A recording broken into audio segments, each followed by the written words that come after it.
All right. I call to order the City of Desert Hot Springs regular meeting of the City Council, and City Council serving as the successor agency. You may notice that the seat next to me is vacant tonight. The center square is empty, as it were, on Hollywood Squares. Mayor Mattis is under the weather tonight and will be taking the night off. As Mayor Pro Tem, I will be chairing the meeting. So Mayor Mattis is fine. It has nothing to do with COVID. He just is a little bit under the weather tonight. So we'll get rolling here. Can I have a roll call, please? Councilmember Betts. Present. Councilmember Nunez. Present. Councilmember Pai. Here. Mayor Pro Tem Gardner. Present. Thank you. Mayor Mattis will be excused the rest of the evening. The invocation tonight,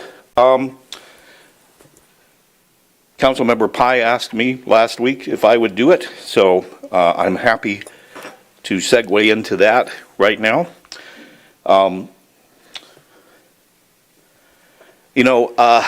I kind of define myself as a non-denominational but very spiritual person, and my church, if you will, are the natural surroundings that we find ourselves in here in the desert. It's one of the reasons that I chose to make Desert Hot Springs my home, because of the natural beauty of our desert, and why I find disrespecting our natural landscape by dumping trash and things is almost blasphemous. Many mornings you'll find me out in our desert right around sunrise along the trails with my dog Luna, watching the sunrise light up the desert and creep down Mount San Gorgonio. To me, that is a definite spiritual moment.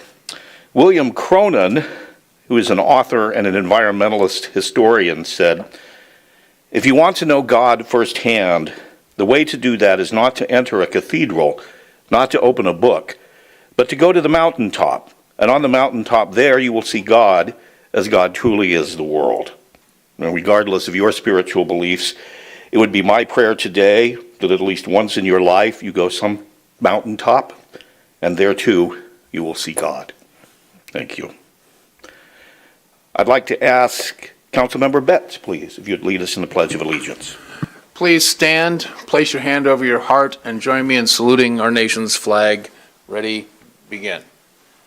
Pledge allegiance to the flag of the United States of America and to the republic for which it stands, one nation, under God, indivisible, with liberty and justice for all. Thank you. I'll now ask our city attorney to report on closed session. Thank you, Mr. Mayor Pro Tem. Members of council, we do not have any reportable action. Thank you. I'll ask now for the approval of the agenda. I would bear my fellow council members if we could possibly move item number 6 to the first item, so that the appointee doesn't have to suffer through the rest of our meeting. So moved. Second. Roll call.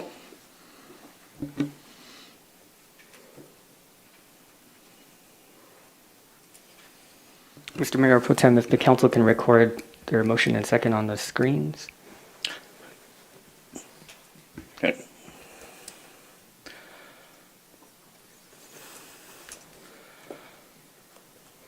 And since we're live, we don't need a roll call vote. Okay, motion passes unanimously. Thank you.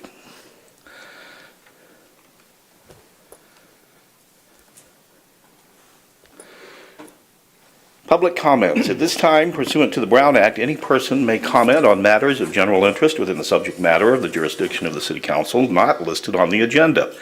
Under the Brown Act, the City Council shall not take action on or discuss matters raised during public comment and are not listed on the agenda. Comments are limited to 3 minutes per speaker. Speakers may not yield their time. All comments are to be directed to the City Council and shall be devoid of any personal attacks. Members of the public are expected to maintain professional and courteous decorum during public comments. If you would like to speak, you fill out a public comment card. Otherwise, we do appear to have quite a few on Zoom tonight. So, Mr. City Clerk, if you'll just start down the list. First up will be Matthew Garcia, followed by Calvin Ludvigsen. Mr. Garcia, you'll unmute yourself. You'll see a countdown clock of 3 minutes, and you may begin.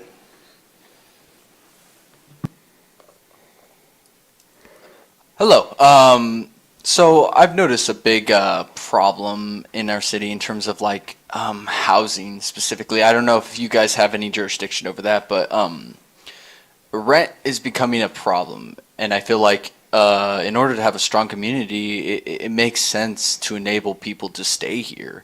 And a lot of community members that are my friends or associates are moving out of state, moving out of California, and personally, I think that as a community, it's stronger when you have people that have been living here for 10, 15 years, 20 years to not be incentivized to move. Like, I was born in Los Angeles. You already saw what happened with Los Angeles in terms of housing, you know, and the Section 8 crap doesn't work. It doesn't, because the lists are way too long and people are too prideful to apply for these things. I think that has to be some other solution that would enable people to stay here and actually build a forthright community that's willing to participate and willing to essentially just work in the jobs and work to make this community better. I'm sorry I'm going on a tangent, but it's frustrating because I'm a 23-year-old man and I want to be able to stay here. I want to be able to make this community great. I have aspirations to be a teacher. I want to teach here. But as it looks now, day by day, it gets harder and harder to live in Desert Hot Springs. And it's everywhere in the valley. And I'm afraid that if this keeps going up, it's just not going to be viable for someone of my, living means. Thank you. Thank you. Next caller. Calvin Ludvigsen.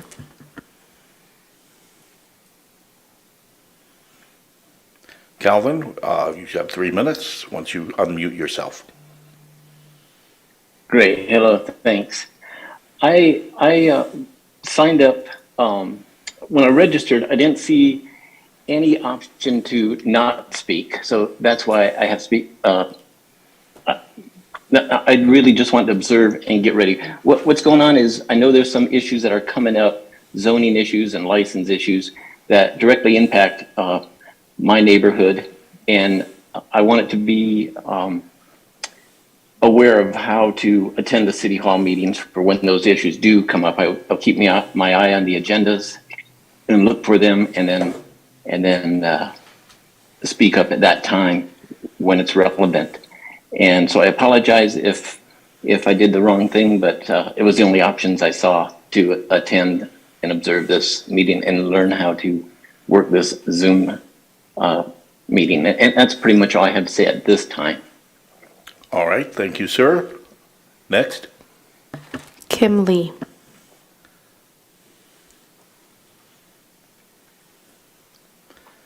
Kim? Hi. There you go. Hi, can you hear me? Yes, we can hear you. You have 3 minutes. Great. Well, good evening. I'm a taxpayer here in Desert Hot Springs, and I thank you all for your service on the council. Since I've become a homeowner here, I've been more and more impressed with the city. I've improved my home and invested about $100,000 in it, and I absolutely love it here. The responsiveness of the permitting department and the transit occupancy tax office has been quick and extremely helpful. I bought it in Desert Hot Springs because of its proximity to Palm Springs and the quality of the housing, but as I've spent more time here, I find I don't even really need to go to Palm Springs. I've invited many friends to come and stay with me, and they too have never heard of Desert Hot Springs before, but they were impressed. We had a great time, and they want to come back because the house was clean, the neighborhoods were quiet, and the views of the valley were really amazing. We explored all the spas nearby, and they didn't look that fancy from the outside, but when we got inside, we really found they were really nice and quite cute. And so I have no problems recommending them to other people. Desert Hot Springs, I found, used to be a real tourist destination in the 1950s. That's why there's all these little spas and hotels and very cute attractions. And as a short-term rental owner, I believe that Desert Hot Springs can become a real tourist destination again. I think we already have what it takes and the things in place, and we just need more tourists. So I believe that short-term rental guests that are staying in our property, just like my friends, are prime customers of the spa, massage, nail, restaurants, and grocery stores nearby. We have spent a lot of money in town and we really like it. We don't really want to make our commute all the way down to Palm Springs. So I really like the city. I appreciate the city. I love being here. And I want to be a responsible part of the community and keeping things classy and beautiful. I'm also an appraiser by trade. And I know that the property values in Desert Hot Springs have been doing very well. In your June auditor's report, it said that the property values have increased 51%. And that was last June. And I know that they're much higher since then. And I believe that you guys have earned it. The city is looking nicer. Things are running well. I think you guys have been making great decisions as far as like courting new businesses and helping developers. And I just feel like I want to bring more tourists to the city. I want to participate and have and be part of what's happening in Desert Hot Springs. The other thing that I notice as an appraiser is that, in smaller cities, they go through growing pains when populations change and there's so much new development. But when a council can kind of not have knee-jerk reactions, but manage the transition well, as you guys have been doing, then the cities can become really strong and thriving and very competitive and not even in the shadow of their larger neighbors. I think a lot of people really enjoy smaller cities, and I think there's good reason for it. Mr. Mayor Pro Tem, Thank the you, Ms. speaker. Lee. Your Thank time you. is up. Let you go Thank over a you. little bit there. Next. Alexandra Basley, followed by Don Chow. Mr. Brasley, unmute yourself. You'll have 3 minutes. Good evening, Mayor Pro Tem Gardner and honorable council members. I hope Mayor Mattis is feeling better soon. My name is Alexander Basley. I'm a homeowner in Desert Hot Springs who is also a small business owner with a short-term rental in the community. I want to thank the council for its proactive support for short-term rentals and how STRs can contribute to Desert Hot Springs hospitality sector by giving families more choice, often more affordable choices when they're visiting Desert Hot Springs. We all know that Desert Hot Springs has had shared challenges in the past, and I am very grateful that you all are working closely with the cannabis and hospitality communities to continue the wonderful revitalization projects over the past several years that have seen our tax revenue grow and our public improvements become more evident, like the beautified streets, the wayfinding signage, and new civic infrastructure. More can be done, of course, to continue your momentum, such as expanding beautification efforts to our historic spa zone, increasing public safety, and building out our natural parks and amenities. And the short-term rental community as a unique subsection of the hospitality sector here in Desert Hot Springs is a willing partner to help. We are investing in at-risk historic properties, adding new taxable income via TOT, and injecting thousands into the economy, spas, restaurants, and shops, which ultimately support all our residents. Owners of short-term rentals welcome additional enforcement actions if needed to make sure that we remain 100% committed to DHS's Good Neighbors Handbook and regulations that are currently in place. Thank you all again for taking the time to let me speak and supporting the community of short-term rentals and hospitality. More importantly, thank you for believing in the spirit of Cabinet Exer and other pioneers, some even arriving today and making Desert Hot Springs a premier desert getaway destination. Another quick note while I have you all, just wanted to give a special shout out to Mayor Pro Tem Gardner, the Council Friends of the Desert Mountains for their incredible work on the Long Canyon Trail. This is just one of the many examples of the great things you all do that will have long-lasting benefits for the region. Thank you. Thank you, Mr. Basley. Next. Don Chow.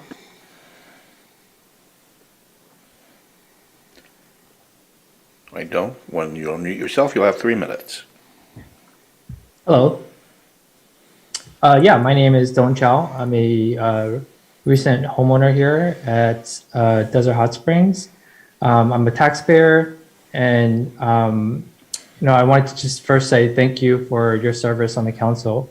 So I own a short-term rental here, which really contributes to Desert Hot Springs tourism, right?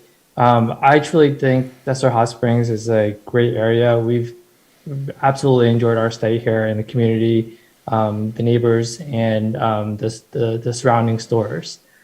I truly believe in regulation of short-term rentals.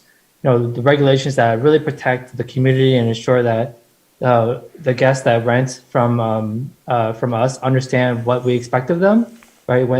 When they visit Desert Hot Springs and what to expect, for them to treat the city, right? And I think that enforcement is key to short-term rentals. So, I'm absolutely for enforcement of short-term rentals because I think it's a good balance of maintaining, the community as well as enhancing tourism within Desert Hot Springs and other cities. I've seen, other areas in the Coachella Valley really rush to ban short-term rentals, but I don't think they put in the time and effort to put in enforcement to find that balance between community and tourism, right?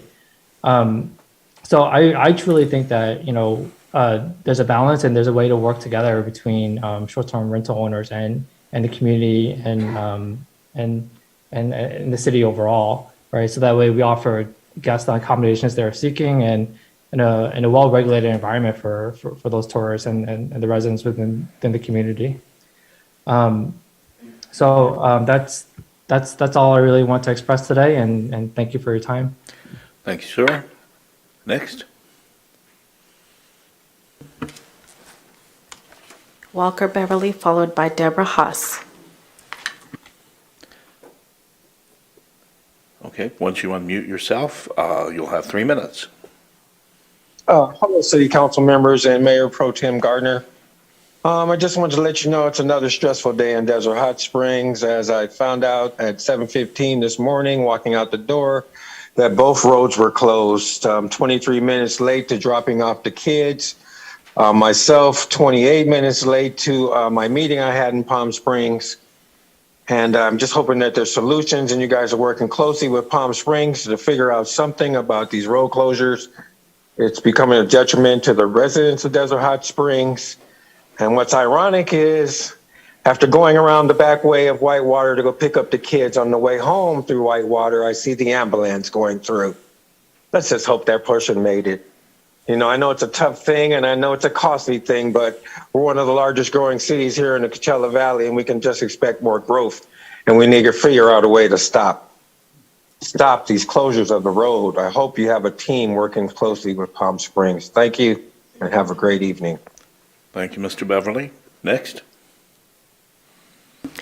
Deborah Haas, followed by William Ashman. Thank you, Ms. Haas. When you unmute yourself, you'll have 3 minutes. Hello, thank you for having us, and appreciate the Zoom call. I am a owner on short-term rental as well of a house in Desert Hot Springs. Kind of growing up in the area, I was very excited to be successful enough to someday not only own a vacation rental, but a short-term rental as well. And I'm very proud of it. I'm in the interior design industry, so an interior design by trade. And my father and I both put in over $100,000 into a home here in Desert Hot Springs that we are using as vacation rental, as well as the short-term rental, and have really created really wonderful relationships with our neighbors, and just had them all over recently. And they're all very excited to see what we've done and how we have actually implemented what we've done for the house and changed probably their property values as well. So I'm, of course, pro short-term rentals, but I'm wanting to make sure that we keep it a very high end, a very different success rate than I think some other communities have had. And so I appreciate you letting us speak tonight. And thank you for all of your work on what you do on the council. I appreciate it. Thank you, Ms. Hawes. Next. William Ashman, followed by Gabriel Richards. Oh my God. Mr. Ashman, once you see your ability to unmute, you'll have 3 minutes. Hello, and thank you, everyone, for coming out tonight. And I wanted to let everyone know that I also am a short-term rental owner, and I also really enjoy my home so much too with my family. We discovered Desert Hot Springs like many people do, like tourists, and we went to the spring, and we happened to miss a turn one day, and we drove down this street, then this street, then this street, and all of a sudden we fell in love with Desert Hot Springs. And I have to tell you, as being a short-term rental homeowner, Airbnb and short-term rentals have really positively impacted Desert Hot Springs experientially and also economically in 3 ways. The first way is short-term rentals create private spaces for families and friends to explore our spa city comfortably, specifically children and dogs, who I have to tell you, we are often asked if they could bring their dog, and guests are able to explore the hiking areas. They're able to go to Joshua Tree, and they're able to go to Palm Springs with their pets and their children. The second way is from landscaping to maintenance to housekeeping, we're stimulating the local economy. Local spa services are generated from our guests. And all of our guests, they always do spa and day spas and massages. They go to restaurants. They ask us where to eat. Actually, it would be a really wonderful idea to find a way for the city to help local businesses collaborate more with short-term rentals. Even maybe, I don't know, cannabis tours. Number 3, short-term rentals stimulate the desirability of people outside of our city wanting to live here, because short-term rental hosts, well, they seem to spend more time and money on the curb appeal and experience of their properties, and therefore increase buyer appeal in the neighborhood during a seller's market. Guests have asked us if they wanted to sell our house, and we could never. I mean, we just love our home so much. We love our neighbors, and we love sharing it with guests, and it's had such a meaningful impact on our family that we're providing a family space for special moments to be remembered. And our city, it's such a perfect place to do that. I'm a super host with over 125-star reviews and going on 3 years, and I have never received complaints from our neighbors about noise or anything, really. Actually, our neighbors like knowing someone is usually home.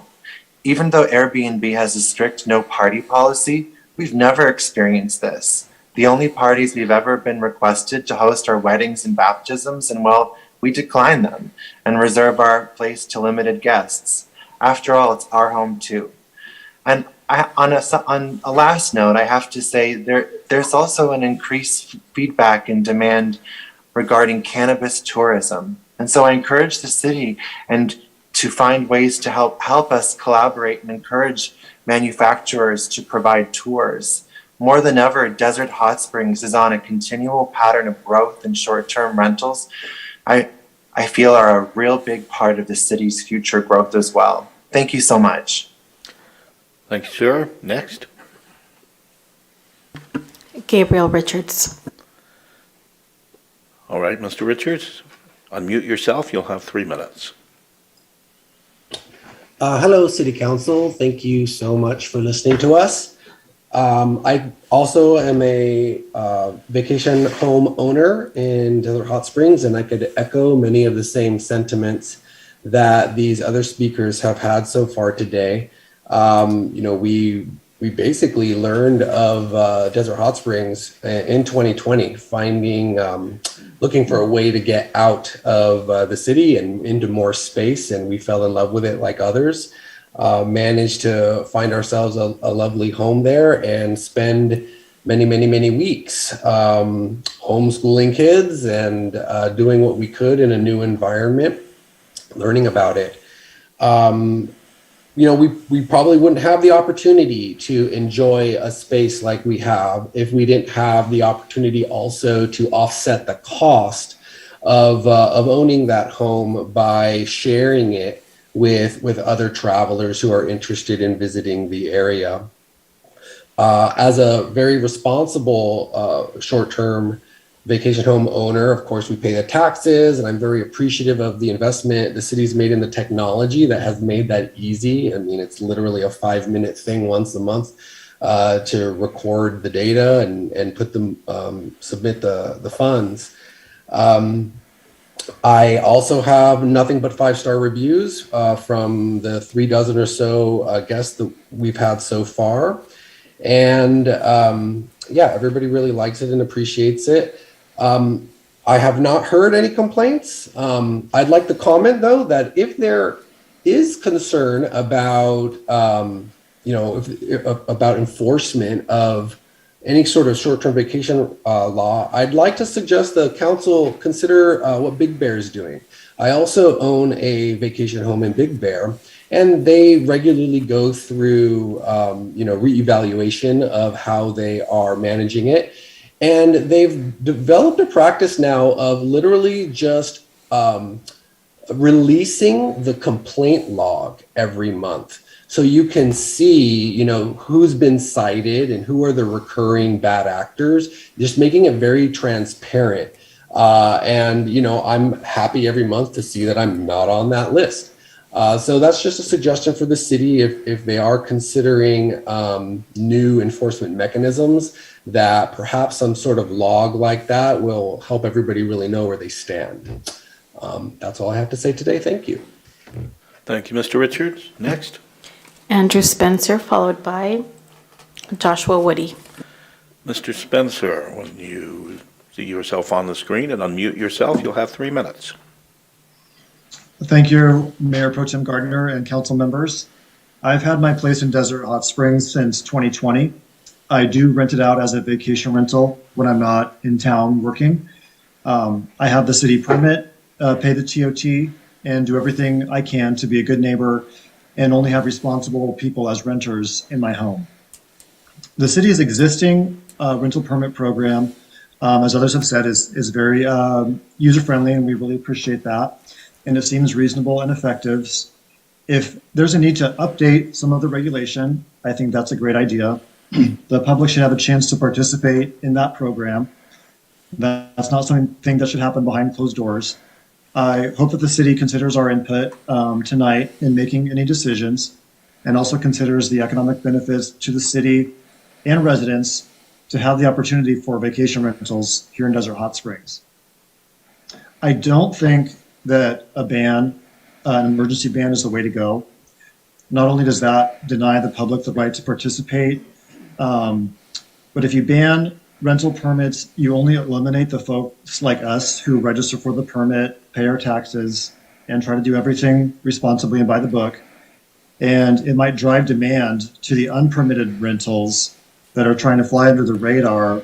And those are the ones that are probably prone to more of these neighborhood concerns that some folks are voicing. So in short, I definitely support revising and updating the program with some input from those of us that are involved. And I don't support a blanket ban. Thanks for your time. Thank you, sir. Next. Joshua Woody, followed by Nuvea Cobb. Mr. Woody, once you see yourself on the screen, you can unmute yourself and you'll have 3 minutes.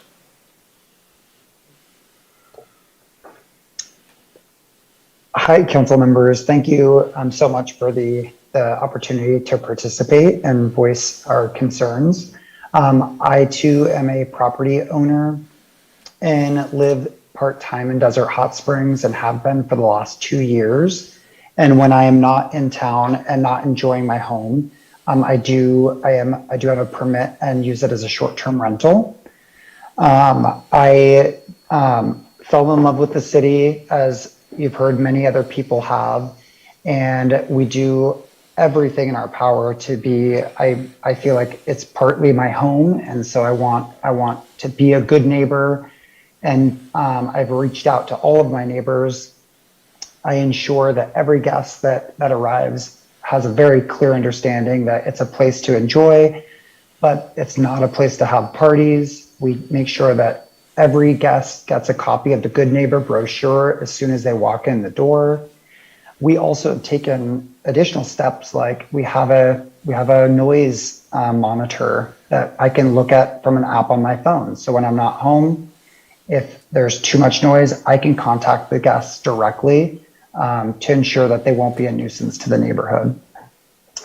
I feel like travel and the way people travel nowadays has really changed, and I think it'd be really beneficial for our city to stay on top of that. A lot of people, like people mentioned earlier, travel with children or dogs, or like staying in a home environment where they have their personal space where they can cook, and then venture out to the city to enjoy what Desert Hot Springs has to offer. Meanwhile, boosting up our local businesses, restaurants, spas. So by banning short-term rentals, I think it would be a big detriment to tourism and loss of revenue for our town. We also employ, local gardeners, and I employ a local housekeeper and handyman. And we have an entire book on all of our favorite local restaurants and spas and amenities for our guests to come and spend their money and time and enjoyment in our city. So as you can tell, I also would be against a blanket ban or any kind of emergency decision. I think that's what this council has been doing a really good job of, is making sound decisions with the input of our community. So I would request that we continue with that process. Thank you. Thank you, Mr. Woody. Next. Nuvea Cobb, followed by our last registrant, Rakita Grant. All right, when you see yourself on the screen, you can unmute yourself, Ms. Cobb, and you'll have 3 minutes. Hi, thanks so much for having me. I also want to echo supporting vacation rentals here in Desert Hot Springs. I've been living here since 2004. I've been a teacher here for 16 years. And I lived here when the city was bankrupt. It didn't have its own police department. We had a contract out to Riverside County Sheriff's. And to see the improvement that you all have done here to our city is amazing, and I thank you for that. Finally, the infrastructure is here. New industry is coming. New businesses are coming to the area. It's great. And I think that also allowing us to have short-term rentals is huge. I send all my guests to local businesses. I send them to Casablanca, Miracle Springs Resort, the Spread Sandwich Shop, all of the local places which love me because I tell them I'm sending customers over there. I employ local people to work on the house. I take the money from my rental income to improve my property, which also improves my neighbors' property values. People come here for the first time and can leave saying something nice about Desert Hot Springs, experiencing it for the first time. Having a ban on Airbnb, because there are some party houses that have trashed the reputation of short-term vacation rentals, is like throwing the baby out with the bathwater. You're eliminating a huge revenue for the city and a huge public relations opportunity for the city. And I really, really hope it doesn't go that way. Thank you very much. Thank you, Ms. Cobb. And I guess our final one is Ms. Grant. Correct. Ms. Grant, when you see yourself on the screen, you can unmute yourself. You'll have 3 minutes.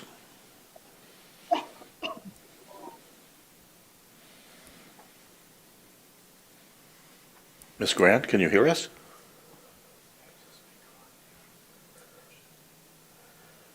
Ms. Grant, can you hear us? You can unmute yourself. You'll have 3 minutes.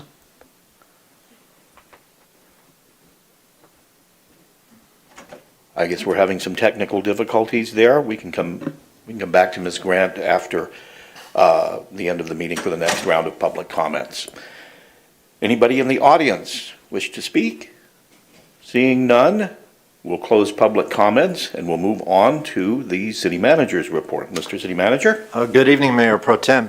Before I move on to the other departments, I'd just like to say that staff is working internally on reviewing the city code. We do have guidelines and requirements for vacation rentals, and we're doing an assessment of how those work in today's market and the upcoming demand, and we'll certainly take into account the public feedback that we've been hearing tonight and in the past few meetings.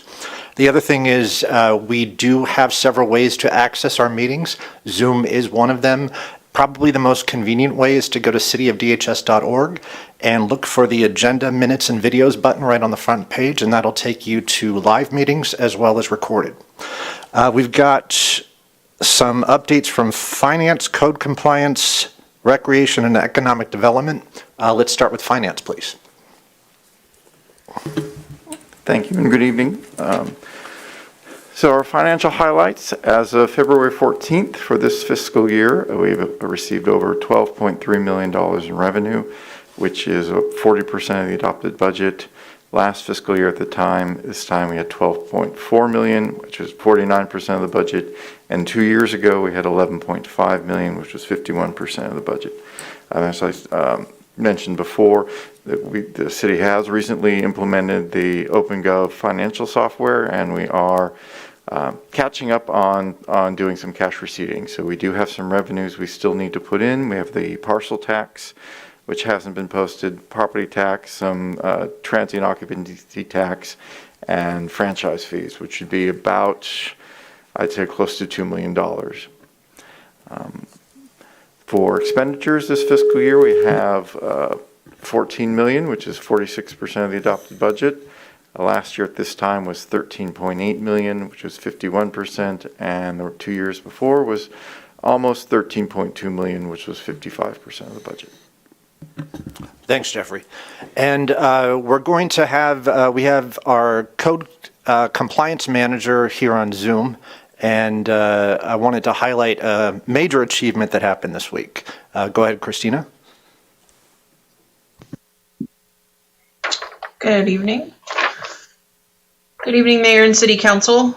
Code Compliance Officer Tyler Messer has been working a case at a vacant lot off of 15th and Via Real over the last year. The violations at the lot were vast and required months of strategic coordination with the property owner, the police department, the city's dedicated abandoned vehicle officer, contractors, and outside agencies to correct.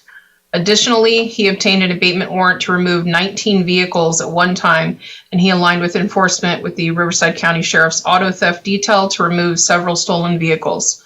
He provided resources for permanent housing to occupants by partnering with Jewish Family Services and CVAG.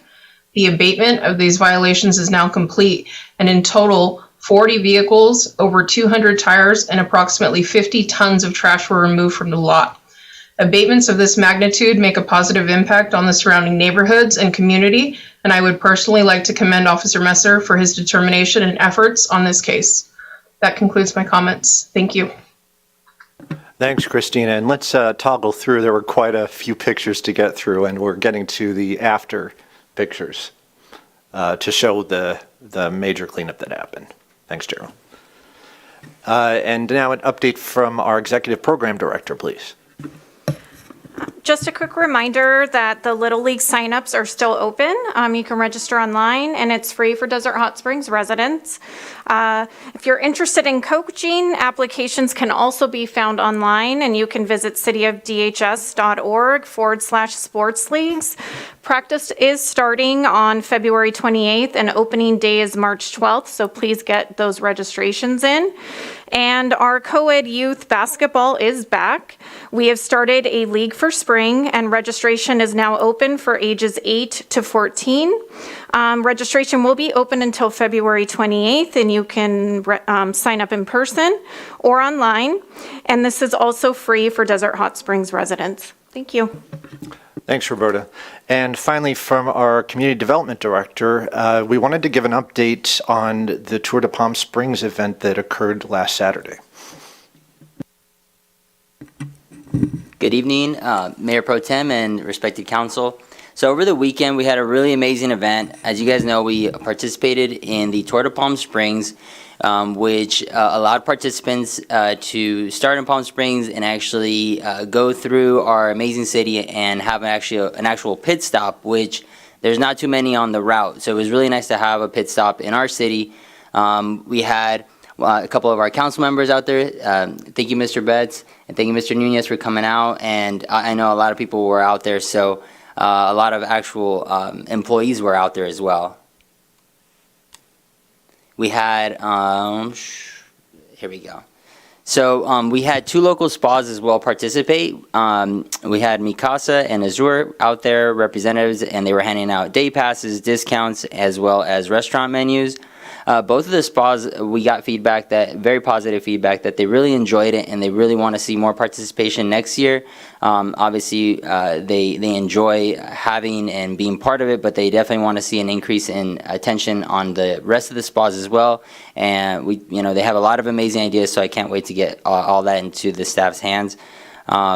The attendees that were there, we actually asked them, a lot of them, where they're from, and a lot of them had, very strong accents, so we got to meet them, and they were ranged from all over the world. Just some of the ones that we ran into were from Brazil, Venezuela, and Canada, and they all mentioned the importance of hot springs. One of the gentlemen actually from, I believe, Brazil spoke about it for a while with us, and he loved it. He thought it was one of the most phenomenal things, and he had no idea we were here. And the rest stop was used very well. Obviously, we have a lot of input as to what we'd love to see next year, and we did hand out 500 towels that have the City of Desert Hot Springs, so they're all over the world right now. It's kind of a unique impact that we did, and it was very neat. They needed it, so I know the council members had a lot of amazing ideas too for next year. So that's a little bit of what we had. Let's see if this works. Oh, is it on?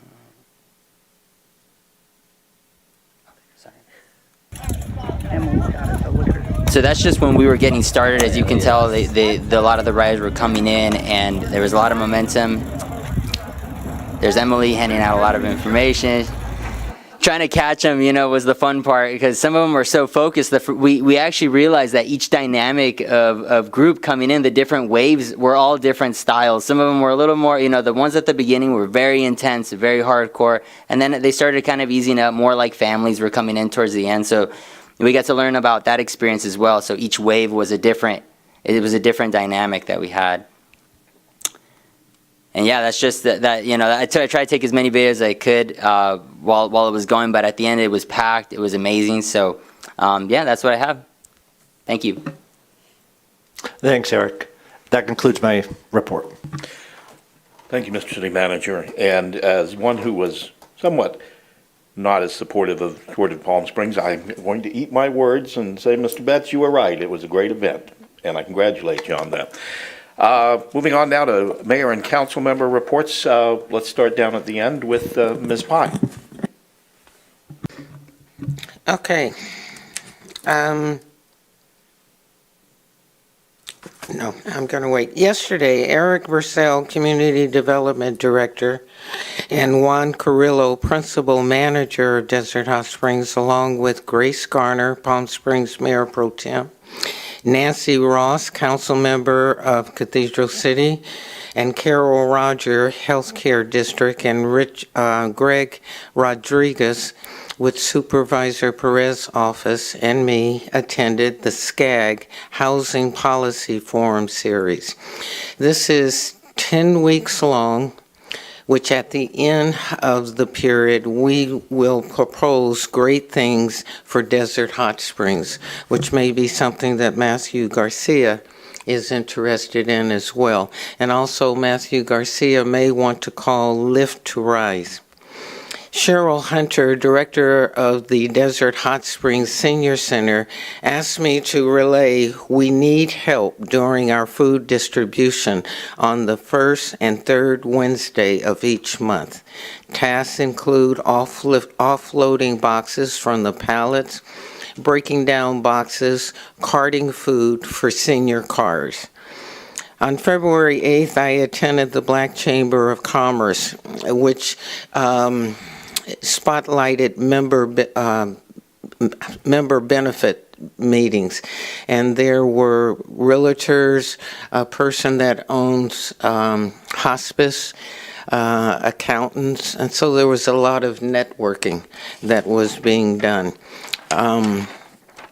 Also, Sally Heberg, who is, I think, secretary of the member of the Friends of the Library, authored an article for the Desert Sun on February 13th regarding the library of two of their author events.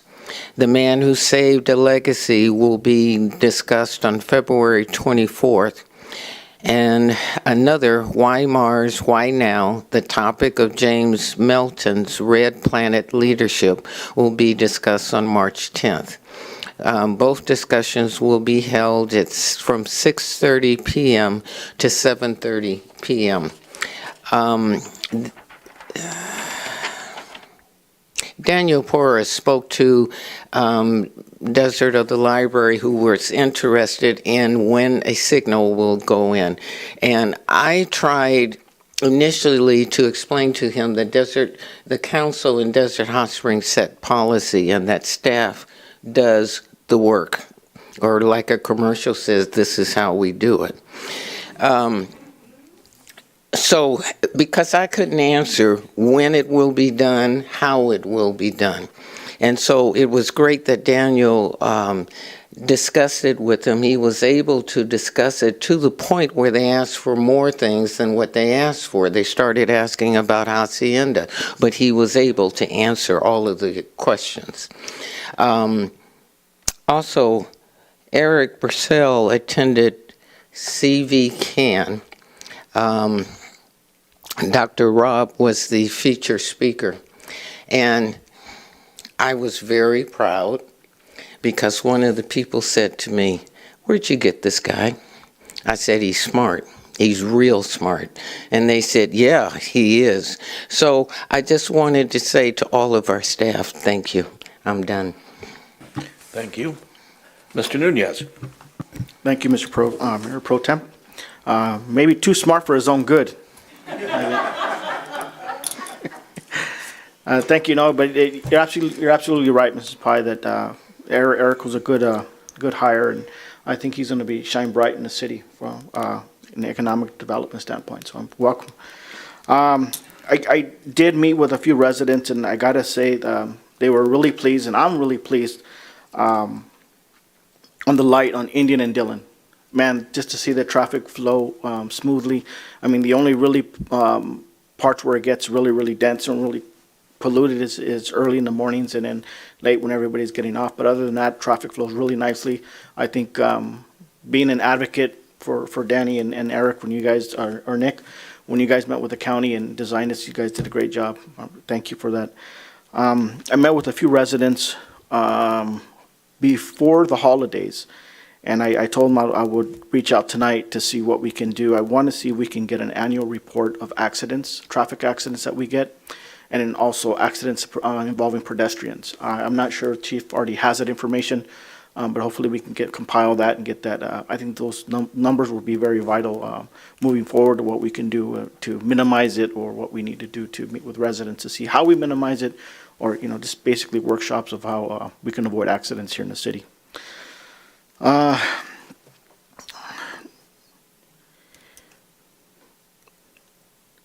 I sit on the Parks and Recs committee, and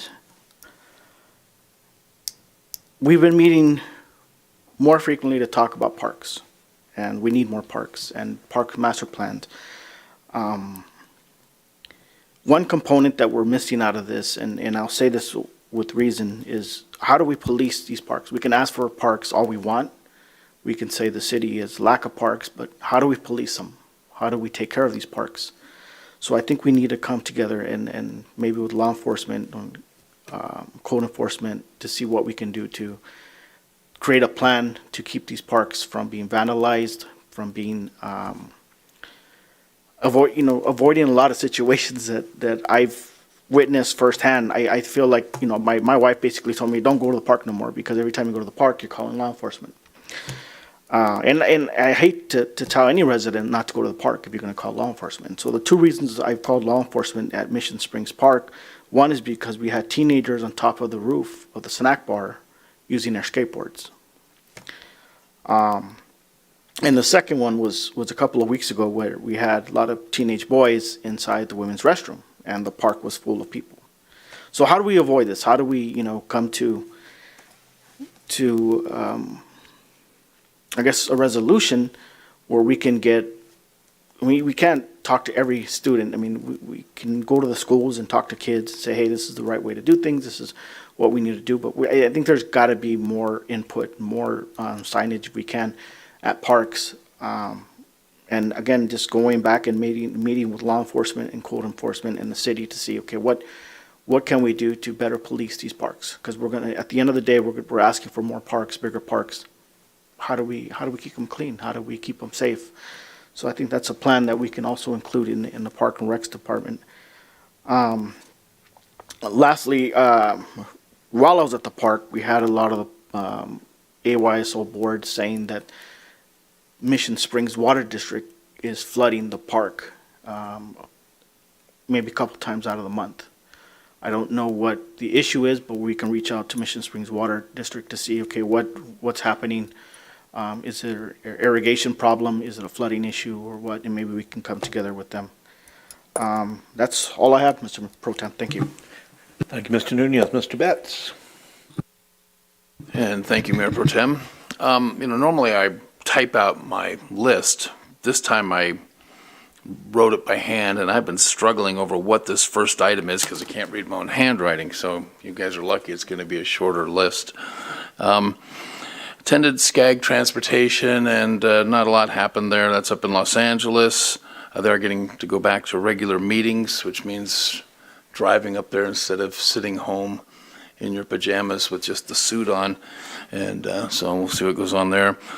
Filled in on the Riverside County Transportation Commission as the alternate for the mayor. You might have noticed that Route 60 is really looking nice. That's a project that starts with the Riverside County Transportation Commission. And man, I've driven that 2 times this week, and it is just absolutely amazing. You can go on and see the YouTube videos of the whole progress. If you haven't seen those, go watch it. It's just so fun to watch something like that. We drive down a freeway or through a pass like that, and we see all the hill cuts and everything else, but for the last 2 years, I actually got to watch that. Attended the Airport Land Use Commission, nothing really pertaining to the city. Attended Energy and Environment. Most of the issues there were dealing with issues down in the eastern side of the valley, so not a lot going on there this week. I participated on the League of California Cities Revenue and Taxation Committee, which was a pretty wild experience at the last meeting. Subject of gasoline taxes came up, and the suggestion by the governor that instead of this annual increase, that he's going to hold that off and not impose that increase on all the motorists since the price of gas is so high. And I'm sitting there going, yeah, okay, great, this is going to be a nice meeting. And then a bunch of participants on this committee thought, well, no, we're going to raise that tax. So I'm sitting there with a bunch of people that I'm going to have to sort out how to deal with this one, because I'm not necessarily aligned with them on their thinking. There's a couple other issues that came up. I'm concerned about how to protect property taxes, and I saw that on the agenda, and I think they were talking about how to protect property taxes coming into the cities, and I'm thinking how to protect property taxes for the property owners who are seeing more and more heaped on them. So anyhow, it was a long meeting, 3 hours, very challenging. So anyhow, there you go, that one. Watched the Palm Springs City Council meeting for some reason, and Gary, I took note of you saying, hey, Russ, maybe I didn't have it right in the last one. And, to me, that's a really good, healthy environment up here. And I think we got a good council going here. So I appreciate that. And I'll be sure and let you know the next time I'm wrong and you are right, okay? So, writing that down. I'll announce it. Attended the IVTHC grand opening, and it was really nice to get a tour inside there and see what's going on. I don't get into the dispensaries much, but it was nice to see it. Very busy. We got a lot of retail going on in this town because of the dispensary, so that was interesting. Just going to talk about the tour to Desert Hot Springs, which is officially called the tour to Palm Springs, but add a few people. The people I talked to were from Russia. A guy from Russia who, by the way, let me know that he didn't want to invade Ukraine either. And then a guy from Germany, and then a whole bunch of people from San Diego. So there's great opportunity there. The staff just hit that one out of the park. You guys did a great job. Everything was so dialed in. You were trying to figure out what the riders would want, and I'm thinking, I don't know what these guys are going to want, any of this stuff. And man, it was all disappeared except for the hand sanitizer. And it turns out they want sunblock. So anyhow, I just want to thank you for taking that and making it a very successful event, and hopefully something will come forward for next year in time for the council to, get their head around it and provide adequate direction to the staff. Watching I don't know why I wanted to give a shout out to the Public Safety Commission. I can't read the rest of it, but apparently they did something good, so we'll go on past that one. Have a meeting with a council member from Laguna Hills who they're still wrestling with marijuana dispensaries, so I have a meeting tomorrow with them. They want to know, is dispensaries going to make their crime rate go up? And I go, no, it's going to make your crime rate go down. And they're always surprised when you hear that. And so they're trying to figure out how to do that. So anyhow, I thought I'd go ahead and share with them. The vacant lot abatement effort, wow, I don't think people realize how much trouble and effort it takes. This isn't an easy world. You just don't move in with bulldozers. So everybody that was involved, I know the chief was involved, and I don't know how you do what you do. Everything else you got to take care of, and then all these ancillary stuff comes up, and you always got such a great attitude about it, and so thanks. And I know it was extra effort on that tour to Palm Springs, but thanks. It really means a lot, I think, to the city, and so that was good. Almost done here. It was a while back when we had a really nice building down there at Desert Recreation, our health and wellness center, and because of the way it was structured and financed and put together, we looked at this wonderful building, but we had very little control over it. Well, we got control over it, and we got this building paid for, which normally would carry a 20 or 30-year mortgage, and it's been great. So then you say, well, what are we going to do with this now? And all of a sudden, at a pace faster than I think this council could even keep up with, we've got a recreation program going on. And I want to give a special shout out to, I know everybody in the staff does this, but I'm looking at Roberta Cernick over there, who I know is pouring her heart and soul into making that work. And I can't tell you how appreciative, the residents I talk to saying, hey, we've got something other cities got, and we got something really special. We got something better than other cities have. So I just want to say right now, thank you very much for all this extra effort that you put in. Hey, you're helping create something really, really special there for our city. Mayor Pro Tem, that's all I have. Thanks, sir. And I will jump on the Roberta and the Eric fan bandwagon there too. In past years, people were always stealing our good employees away. Well, we got a chance to steal one away from Indio, and that was Eric. And I'm glad we're actually in a position to be able to do that. Fantastic stuff. Real quick, along with the mayor and Councilmember Betts, who attended the grand opening of IVTHC in their new location on Pearson, next to the spread. I think it's really handy having a dispensary right next to a sandwich shop. They should both do really well. But the nice part about that, it's a great location for them, and it's going to add to a really cool and unique vibe that's coming to that part of town as we see projects come down that way, container parks, food truck locations. And it's all nice and walking distance from my house, too. So I'm really excited about that. Mosquito Board monthly meeting, nothing major. It's not quite mosquito season yet, but we will be tackling that next month. Coachella Valley Conservation Commission, we purchased some additional land for the Desert Tortoise Linkage Conservation Area on the fringe of DHS. And we discussed long-term trash removal efforts and really wanted to take a second and commend SoCal Gas for their help with trash cleanup at Big Morongo Canyon here in DHS, and we'll be having a little presentation from them in one of our March council meetings. Attended the Cal City's Executive Board meeting with the legislature now in session up in Sacramento. We're facing a barrage of bills that would strip cities of their power to take care of things locally once again. including a ballot proposition that would limit cities' abilities and local voters from providing direction on how local tax dollars are spent, and require voter approval for violating local ordinances. It can become problematic. So all things that we're going to need to keep an eye on as a council. And lastly, once again, unfortunately, the Desert Hot Springs Historical Society Soup Supper that was scheduled for later this week on Thursday has been rescheduled for COVID. So Doria, you're off the hook once again. Now scheduled for April, and more details will be coming as we get closer to that. And with that, that ends our council members. We're going to move on to our public hearings and our administrative calendar. We decided to jump ahead onto the administrative calendar and go to item number 6, the appointment to the Planning Commission to fill a vacancy for an unexpired term. Mr. Chair, I'm sorry. I got to take a break. 5 minutes work for you?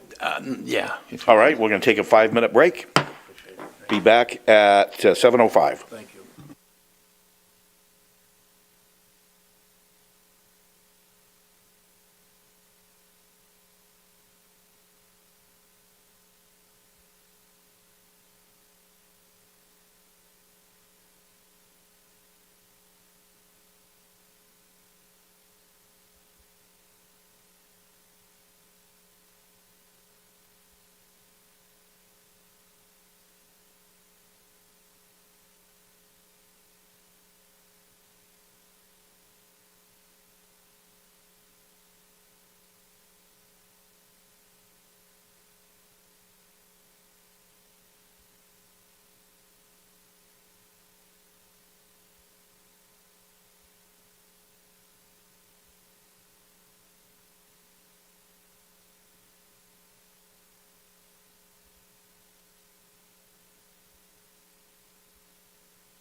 All right, everybody's back. Let's move on now to administrative item number 6, appointment to the Planning Commission. Mr. Soriano? Thank you, Mr. Mayor Pro Tem. Robert Griffith resigned from the Planning Commission effective February 9th, resulting in 1 vacancy. So pursuant to the municipal code, if any vacancies in any commission occur other than by expiration of term, such vacancy shall be filled by appointment of the council member who appointed the commissioner being replaced with ratification by a majority of the city council. So accordingly, Mayor Pro Tem Gardner is designated by the municipal code to appoint his replacement. Additionally, pursuant to the municipal code, the term of replacement appointment for an interim vacancy is for the unexpired term of the member replaced. So therefore, this appointment will be through January 2023. The city received 4 applications, which are included in your packet, and the prospective appointment is present this evening. That concludes my staff report. Thank you, Gerald. This is my appointment. Unfortunately, I had to reluctantly accept the resignation of Planning Commission Chairman Robert Griffith. He served a couple of terms on the commission and has been one of the best chairs and commissioners in our city's history. His dedication to the appointment has been very evident, and it's not an easy job. I had that job for a while, too. I believe we'll be honoring him at a future council meeting, and thanking him for his service. I also wanted to congratulate Richard Duffel for being named chairman and James Nindell as vice chair by his fellow commissioners. I have some big shoes to fill, but I'm confident that Mr. Duffel will do a good job. Meanwhile, I have a vacancy to fill, and I reviewed and interviewed all 4 of the applicants who submitted applications who selected Planning Commission as their first choice, and I was very impressed by the caliber of our applicants. It's always tough to get good people to volunteer to serve in a role like this, and we had 4 very good applicants, and it's nice to see people have a desire to serve their city and help guide their city's growth. We had long-term residents, recent residents, even an applicant who is working on a degree in urban planning, so it wasn't an easy decision. But I've decided to appoint Mr. Chris Wagstaff to fill the remainder of the term. Mr. Wagstaff is a native of Desert Hot Springs. He has an extensive background in construction and development, and I believe he will bring a wealth of knowledge to this role, as well as passion for the city, coming from someone who's lived here his entire life. Mr. Wagstaff is in the audience with his lovely wife and daughter, and he's here to answer any questions that any of you up here may have, and I hope he will earn your enthusiastic support like he has earned mine. Anybody? Comments? Mr. Betts. So, when you're sitting and waiting for the agenda to come out, and you're sitting, there's an appointment coming up, you're sitting there saying, okay, who's my fellow council member going to appoint, And so I got the agenda, and I go, wow, good choice. I was very pleased. I concur. I think you've done a great job, and I'm sure maybe other people have something to say, but if it's time to make a motion when it's time, let me do that. I think we've got a great future planning commissioner joining the team. I respect your choice. None? Welcome. Mr. Wagstaff, would you like to say anything? All right. You don't want to mess it up. You got all the votes he needs, right? All right, I'll call for a motion. At least let us hear your voice. No, come. We've all learned to do what Jan asked. So when Jan asks you to do something, Just do it. How are you guys? Thank you very much. Any questions? I'm done. None? Thank you. That's all I have. Thank you, Mr. Wagstaff. All right, I'll entertain a motion. Motion to approve Mayor Pro Tem's nomination of Chris Wagstaff to Planning Commission appointment. Second. All right, we have a motion and a second. Would you please vote and make your motion? Oh, yeah, sorry, I forgot that part.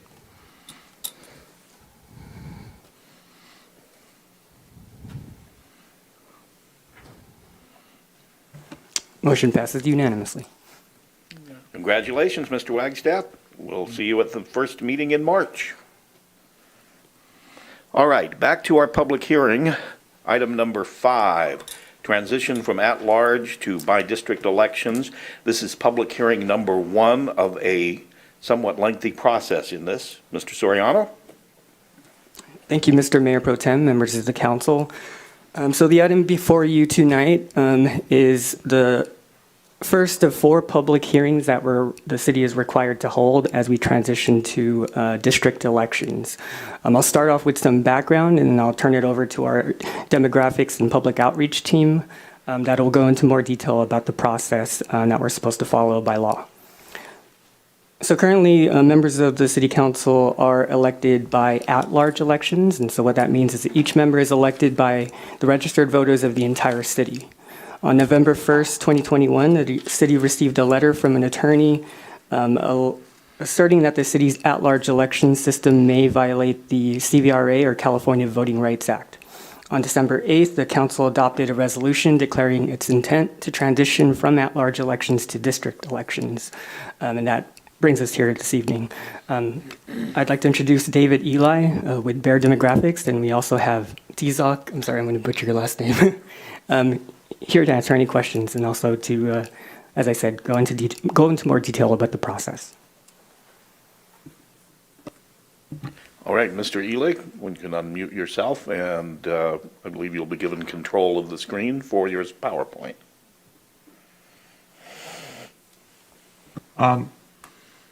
I'm actually having some connection problems, so if it's possible for someone to put on the PowerPoint there, that would be helpful. It's showing on our screens now. All right, thank you. I'm gonna try and go through this quite quickly. I think that Tizog will probably have a little bit more of a detailed process-oriented presentation that is appropriate at this time, once we have had the opportunity to create some draft districts, which will not be until our third hearing. Then I will present more detail. But for now, I go through a summary of the process. If we go to the overview slide, the process is governed by the California Voting Rights Act, the U.S. Constitution, the Federal Voting Rights Act, California Elections Code, California Constitution, and various court decisions that have been made over the years. Next slide. The central principle that guides everything else and is sort of the one criteria that is not ambiguous, that the districts must be substantially equal, and the courts have held that anything where the difference in population between the most populated district and the least populated district, if that's 10% of the ideal size of the district or less, then that is acceptable, and anything beyond that is legally suspect. Go to the next slide. This kind of includes what I was just saying. We'll try and draw districts that are close to absolute equality, but other criteria, meeting other criteria that are valid, may result in a population deviation up to 10%, although hopefully that won't be necessary.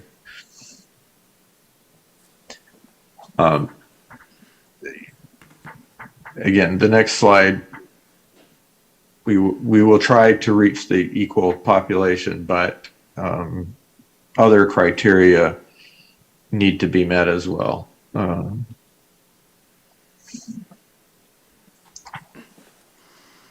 There's a set of slides that go through in detail how you calculate this. I think I'm going to skip through this fairly quickly. These slides, I'm sure people can read and are relatively clear. So we'll jump forward to the traditional redistricting criteria slide. The focus of our process is following the rules that are included in the elections code, which are basically traditional criteria. The districts are required to be contiguous, so you can't have multiple pieces put together for a district. To the extent that the jurisdiction is contiguous, all of the districts have to be contiguous within that area. Compactness is something that we measure, but it's actually the least important of the criteria that are specified in the elections code. Neighborhoods and communities of interest are really the primary focus of judgment that goes into how these districts should be done. The process of these public hearings is primarily to gather information about communities of interest and to be able to draw districts that respect those communities of interest, and so allow people who have common representational interests in the city or common ways of participating in city government to be drawn into districts in ways that don't divide them and dilute their interests. And we want the districts to be easily recognizable, so we use natural boundaries and streets so that it's easy. Once the districts are established, it should be easy for any person who's familiar with the city to recognize what district they're in without having to have a minute examination of details. And the additional slides sort of spell out some of these things. Some of the definitions of common interests that are often used have to do with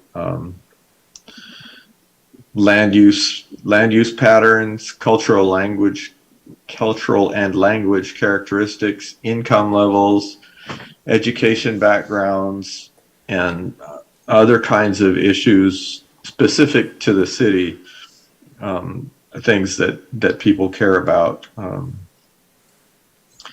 And we have data from the Census Bureau and other sources that we look at to analyze these things, but the primary source of community information should be what we glean from, well, the knowledge of council people who are there and staff that are there, but also what the public comment shows us. In this process, we have sort of conflicting rules regarding the use of race. So the Federal Voting Rights Act, in a sense, requires the use of race to avoid vote dilution of protected minority groups. But the equal population principle and the equal protection clause, basically requires that we consider other factors and not let race predominate the decisions that are made. The only exception would be when it's a clear situation that race needs to predominate in order to meet the Voting Rights Act, but that's generally not a common occurrence. So race data will be used in this process to make sure that we're avoiding vote dilution and complying with the Federal Voting Rights Act, but it will not predominate excuse me, in the drafting of maps. And again, the next slide spells out some of those details.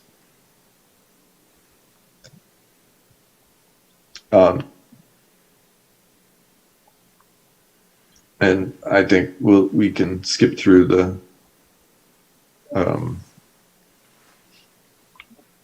equal protection slides. The Federal Voting Rights Act. The Federal Voting Rights Act takes effect when it's possible to draw a district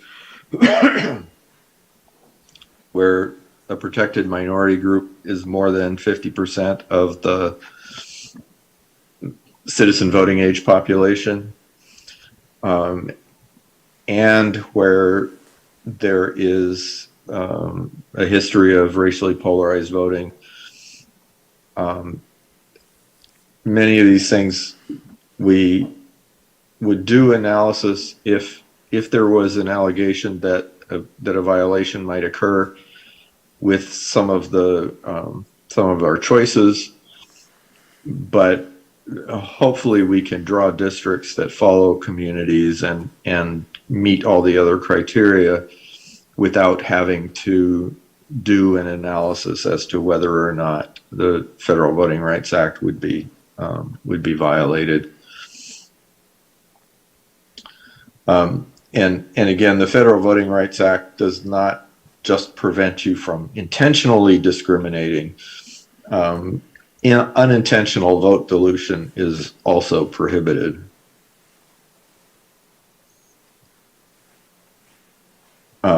And there's two primary ways that you could have vote dilution. One is where a minority group is concentrated in a particular location, and that location is divided into multiple districts and combined with dissimilar areas in each of the districts. And the other is if you have a large enough minority community to have substantial influence in multiple districts, and the ability to elect their candidates, packing more than necessary into a district so that their influence is minimized in all the other districts is sort of the other type of vote dilution. And again, I think, skip forward a little. The Federal Voting Rights Act, I kind of described already what was there. So the key principles, we need to try and achieve population equality. We need to focus on communities of interest and other traditional redistricting criteria. We need to comply with the Voting Rights Act, but race should not predominate in the design of districts. And then probably the most important aspect at this point is to establish and follow a good process so that the public will have confidence that whatever decision is made at the end is reflecting an honest effort. So the process that we have, today's meeting is the first hearing, which is primarily to educate the public about the process and gather input from the public about their concerns or their definitions of communities and those sorts of things before we do any line drawing or any attempt to establish draft maps. We will have another meeting on March 1st, which is also pre-draft map meeting. So the public can give their opinions, which can be taken into account when the draft maps are created. We'll begin creating draft maps immediately after the March 1st meeting and will be published on the city's website by March 8th. And then on March 15th, there will be a presentation showing what has been developed with draft maps and any kind of maps that may have been submitted by the public or public testimony specific to how maps should be drawn. And April 5th, and one other meeting will be required to adopt and have a second reading for the ordinance. And so the detailed scheduling of that is going forward. In addition to this, there will be public workshops, but that's what Tizak will talk about. So that's the end of my presentation. If you have questions for me, I'd be happy to answer them now or wait for Tizak to do his presentation and then answer questions together. Let's consolidate and ask the questions after. So if you want to continue where he left off. Good evening, Mayor Pro Tem and Council. Thank you very much for your time. As David mentioned, this is a really important process, so we're really excited to be doing this for you folks. Myself and Andrew, who is not on the call, and David have partnered to do this process throughout the state of California. They're the demographers. They're experts in the field and know how to do this, make sure that no one's going to get in trouble in this process. My role is actually the community outreach portion, right? So you've just been laid out with all the different criteria that you need to follow, specific timelines that you have. You have to target certain hearings by law. What I'm focusing on more is what David mentioned in terms of making sure that the community has access to the process, that they're informing this process, because at the end of the day, it's really easy to draw maps based on numbers, except for if you are cutting a community in half and you live in that community, now it matters to you, right? So now it becomes personal. So what we're trying to do is make sure that the community knows what's going on. So there's an educational process, what is happening, why is this happening, right? This is typically, folks that redistrict, that happens every 10 years. For you folks, this is an actual new process, so it's even more of a reason to make sure that the community knows what's going on, right? This isn't something that happens all the time. This isn't, that these terms, it's very layered, it can be very complicated. So we want to make sure that we're giving the community as much access to this information and the process as possible. Additionally, once they know what's going on and why it's happening, we want to empower them to know how to actually participate in this process. So whether that be submitting a map, submitting a public comment, we want to make sure that that's easy for them to be able to do that. All right, so one of the ways that we're doing that is we're actually doing some workshops. We're going to do 2 workshops between, so the first one would be actually this Thursday at 6 p.m. We're going to do it virtually.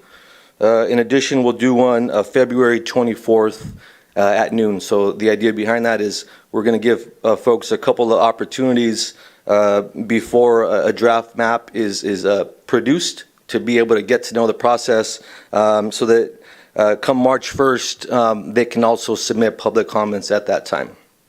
Additionally, we will have a 3rd workshop the day after a map is actually produced. So typically, getting folks to participate, when it's just kind of all philosophical in a sense, it's very difficult to do. But as soon as there's an actual draft map that's produced and they see potentially where they can be at, there's generally a little bit more interest in this process. Real quick, sure. Do we have these in multi-language, or is this going to be only in English for the first time? Then we do outreach, or how does this work temporarily? Yeah, so everything will be produced in Spanish as well, hopefully by Thursday. To that end, we will be the ones managing the workshop. I'm bilingual, as is my team as well. So we'll make sure that, anyone that has a question at that time will be able to answer it in that language. All right. Anybody else have any questions? Ms. Pog? Yeah. Could we put the last You're, slide up? Okay. I want to say between February 5th, after this meeting, then we have February 17th, 24th, and the 6th. And I want the constituents to pay attention to this and to pay attention to what you hand out. And this is going to be put on the website because you're not voting on this. You have to pay attention and you have to communicate what you want the council to do, because we're going to be doing it and we're going to vote on it. But I'm asking you to seriously participate, because we're going to do the final map April 5, and that will happen before you know it. And I would not like not to hear that you didn't know. Thank you. If I may add, there will be a dedicated web page which will go live tomorrow afternoon. Now, will that be in multiple languages? My thing is, I just want the community heavily involved. It's just saturated the whole community. We can hit the churches, Spanish radio, Todago. I mean, every language that we can possibly think of. I want the workshops to be really community oriented and really informative. So whatever we can do, please, whatever I can do, let me know.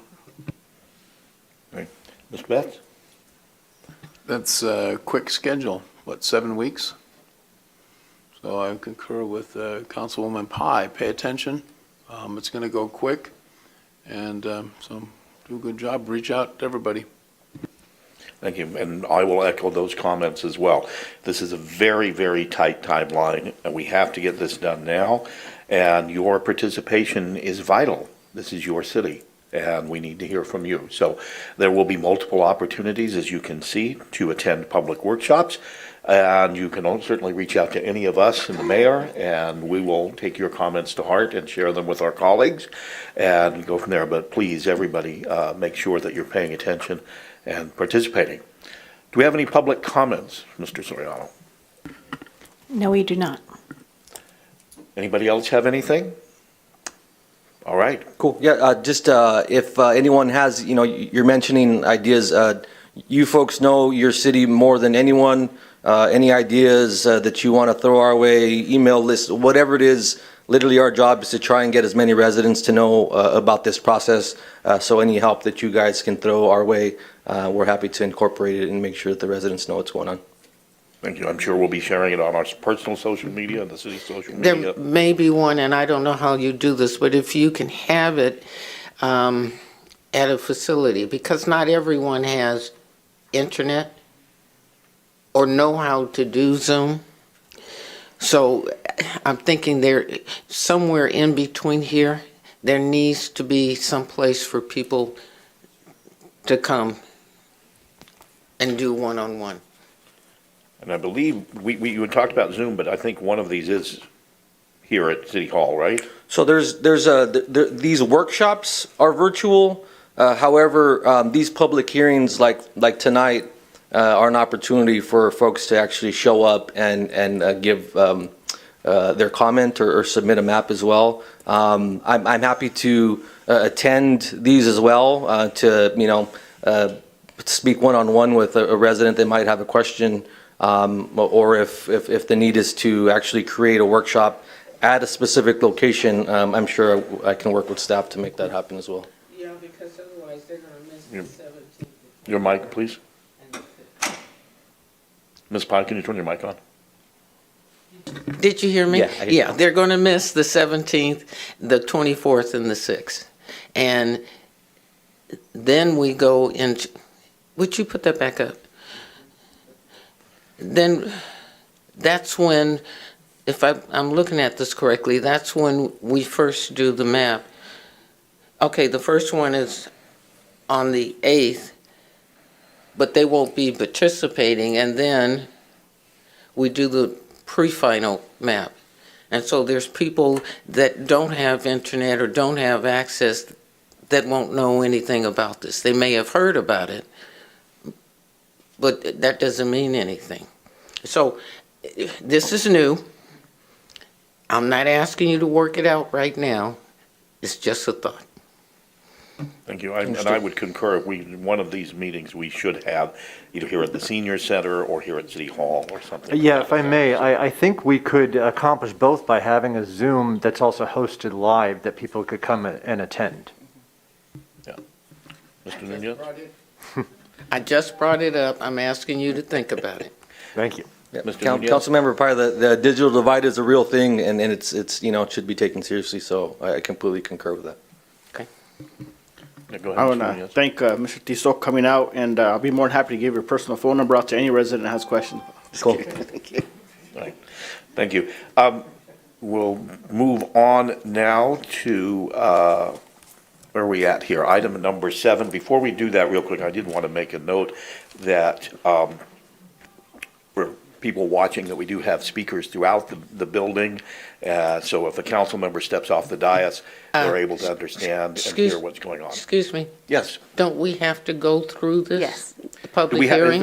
is there a votable item on here? Yes, Mr. I'm Mayor Pro sorry. Tem, we actually have to open the public hearing, take public testimony, at least just for the record, close the public hearing, et cetera. It's just a formality. I know we don't have anybody here, and I don't think there's anybody on Zoom, but just in case somebody shows up. All right. I saw this on the administrative calendar, so I skipped over that part. You'll forgive me, there's a little bit of a learning curve here. So I will open the public hearing to take public testimony on the ordinance, on the transition from at-large to by-district elections. Do we have any public comments? No, we do not. All right, we'll close the public hearing at this point. Do we need to vote on something here, Ms. Attorney?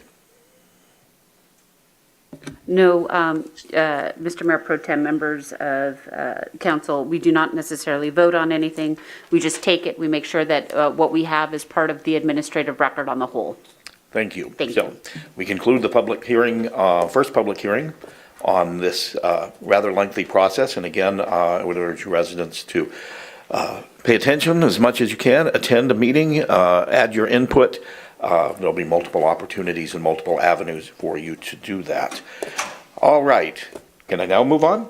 Okay. Moving on to item number 7, ordinance increasing the salary for planning commissioners and public safety commissioners. This one again is yours, Mr. Soriano. Thank you, Mr. Mayor Pro Tem, members of council.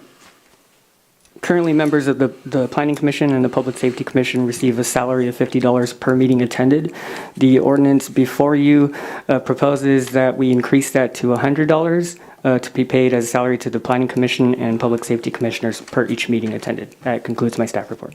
Thank you. I'm going to start off with this one. This is something that I brought forward and suggested we take a look at with city staff. And we have not increased our commissioners' pay. Our commissioners work darn hard, especially our planning commissioners. They put up with a packet that's about as thick as ours on the city council. They have a lot of material they need to digest and learn and be ready for a meeting on, and checking with other cities that pay their commissioners. They are paying about the same as we are. So if we pass this ordinance, and I would urge my my fellow council members to move forward with this. Do we have any other comments on this one? Mr. Betts, you reach into your mic. Motion to approve. Second. Before we go down that route, do we have any public comments? Oops. No, we do not. We have no public Now comments? motion to approve. Now you're making. There's a learning curve here too. so. Okay, and then we have a second? All right, please vote. Motion passes unanimously. This is the first reading of an ordinance of the City Council amending Section 2.32.050, salaries of planning commissioners of Chapter 2.32, Planning Commission, and Section 2.40.050, Salaries of Police Commissioners, otherwise known as the Public Safety Commission, of Chapter 2.40, Police Commission of the Desert Hot Springs Municipal Code, increasing the salary of city commissioners. The ordinance will return on March 1st for second reading and adoption. Thank you, Mr. Sariano. Just for another quick note on that, the bottom line impact to our budget is a whopping $3,000. I think it's something that we can afford, and I think, again, it's well-deserved, so thank you. Moving on now, item number 8, resolution adopting Caltrans Local Assistance Procedures, Manual Chapter 10, Consultant Selection. Mr. Porras. Yes. Thank you, Mayor Pro Tem, members of the council. This item is regarding the adoption of a resolution of the City Council adopting Caltrans Local Assistance Procedures Manual Chapter 10. The Local Assistance Procedure Manual is a manual that gives procedures that make it fair, consistent, open to the public, and competitive to actually use and to spend public funds. The state, or the State California Department of Transportation, Caltrans, has an LAPM, the Local Assistance Procedure Manual, that describes the procedures for advertising, selecting, awarding contracts. It also describes procedures for procurement, for payment, for invoicing consultants and contractors, and it describes procedures for reimbursement of funds to local public agencies. Chapter 10 goes in detail into all these procedures. For the past 10 years or so, the city has already been using these standard procedures for selecting the consultants. This is merely a formality to adopt a resolution so we can provide the resolution to the state and the Federal Highway Administration for their records. One of the basic consultant selection procedures is we draft a request for proposal. We advertise that request for proposal for 30 days. We receive proposals. We set criteria to review them. We set the highest scoring consultant to be the number one consultant, who then is recommended for award in a public setting. We already followed that procedure.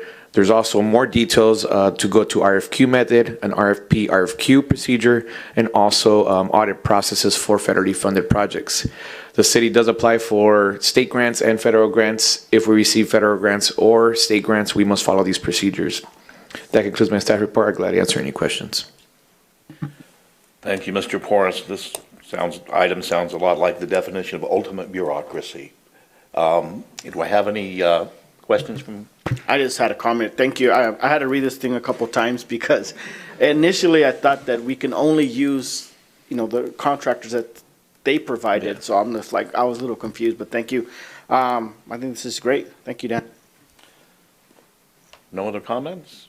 Oh, Ms. Pye. I just want to add for this, you tell the city attorney that she included in it the resolution October 6, 2020, conflict of interest policies, that she include that in the resolution. Noted. Thank you. All right. Do we have any public comments? I'm sorry to clarify. So, Danny, actually, that was included. It's part of the Caltrans requirement that we show that we have already done that. That's all. It's just attachment. It's what? It was just an attachment showing that the city has already adopted that actual resolution previously. Right. Yeah. And you want it included in the ordinance? No, I'm sorry. It's there. Mm-hmm. It's in the ordinance. And I'm saying I'm glad it's there. Oh, understood. Whoever did it. Thank you. All right. Any public comments? No, we do not. All right. No public comments. I'll entertain a motion. So moved. Do I have a second? Second. All right. Push vote. Move, push second. You push move, Mr. Nunez? Thank you. Please vote.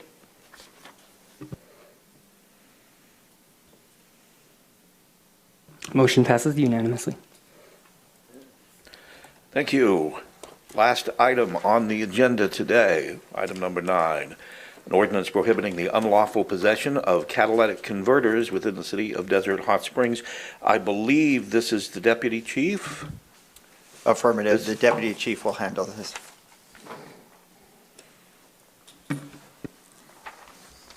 Good evening, Mayor Pro Tem, Council. I'll get right to it. The theft of catalytic converters has increased significantly in cities across California and the nation.